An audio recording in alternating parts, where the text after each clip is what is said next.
pupunta tayo ngayon sa Del Pilar ng Juan kasi mayroon tayong pupuntahan magandang ilog. Kaya tara, samahan niyo ako.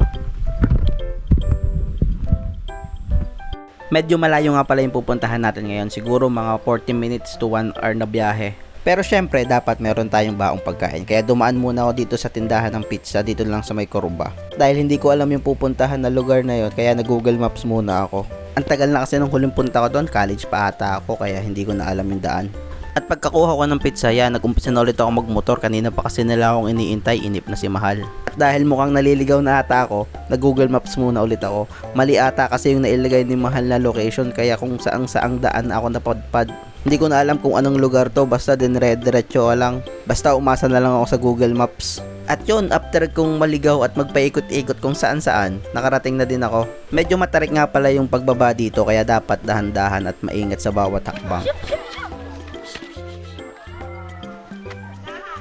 At pagkababa ko ngayon, bumungad sa akin yung napakalinis at malamig na tubig na tamang-tama ngayong mainit ang panahon. At syempre, bago tayo lumigo, dapat may laman yung ating tiyan, kaya dapat kain muna tayo. At dahil busog na at may laman ang tiyan yan, mag-umpisa na tayong maligo. Kasama nga pala namin dito yung papa ni Mahal, tapos yung mga kaibigan nila. Nandito nga din pala si tita, yung mama ni Mahal yan. Enjoy na sila sa paliligo. At hindi pa rin natapos yung pagkain namin dun sa taas. Kumain ulit kami dito pagkababa ng ilog. At yan, naglakad-lakad muna kami papunta doon sa part na malalim. Pero hanggang bewang lang naman yung lalim niya. Kaya ayan, enjoy na enjoy yung mga bata sa pagtalon dito sa ilog.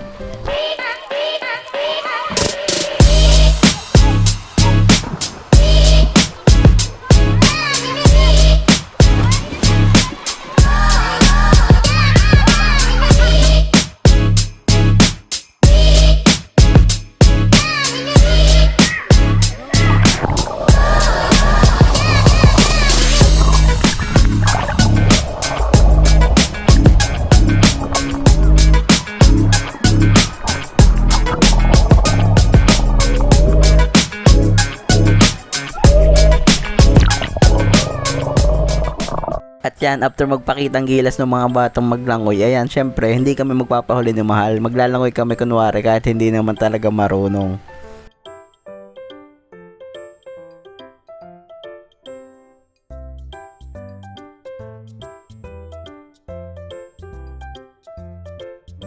At yan, after maglangoy-langoyan, yan, magpapalutang-lutang na lang kami dito na parang pampers ulit.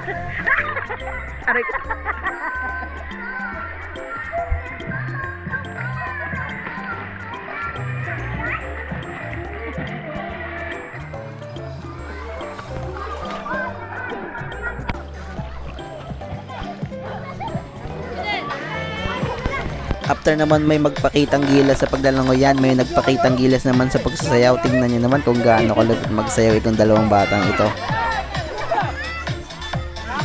Sayaw pa, be, dali!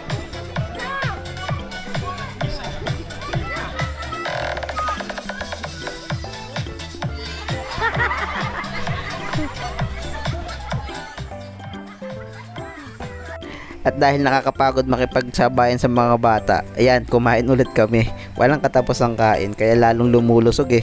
At yan, after namin kumain at magpakabusog, umupo na lang muna kami dito sa may damuhan habang nagmumuni-muni at habang pinagmamasdan yung napakagandang kapaligiran. At yun, hanggang dito na lang. Maraming salamat sa panonood. Ingat!